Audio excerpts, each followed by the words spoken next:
తిరుపతిలో వారం రోజుల క్రితం జరిగిన దాడి సంఘటన స్థానికంగా కలకలం రేపింది. యువకుడు పవన్ పై గుర్తు తెలియని వ్యక్తులు దాడికి పాల్పడగా ఈ ఘటనపై ప్రజా సంఘాలు తీవ్రంగా స్పందించాయి. ఈ కేసులో ఇప్పటికే కీలక వైసీపీ నాయకులు అనిల్ రెడ్డి, జగ్గారెడ్డి, దినేష్, రేవంత్ ను పోలీసులు అరెస్ట్ చేసి రిమాండ్కు తరలించారు. తాజాగా ఈ దాడి ఘటనలో పోలీసులు మరో 8 మందిని అరెస్ట్ చేశారు. మొత్తం ఈ కేసులో 12 మందిపై ఎఫ్ఐఆర్ నమోదు చేసినట్లు సమాచారం. పోలీసులు విచారణను వేగవంతం చేశారు. మరిన్ని అరెస్టులు జరిగే అవకాశం ఉందని సమాచారం.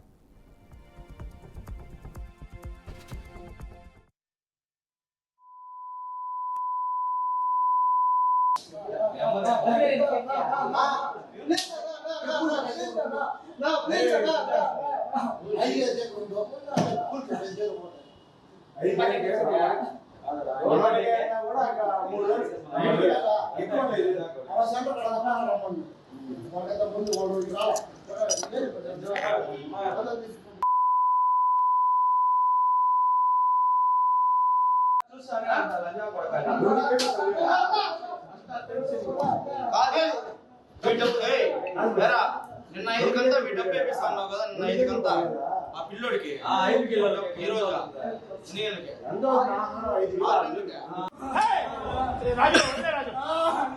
డబ్బులు కట్టేసుకోరా డబ్బు అంటున్నావు మళ్ళీ స్కామ్ నీకు జిల్లా డబ్బు రాని ఉన్నా సమయం 2 నిమిషాలు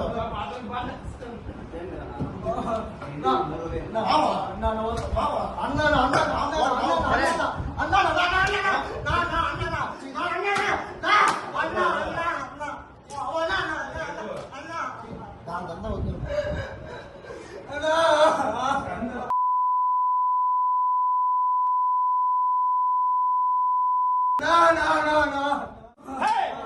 రాజు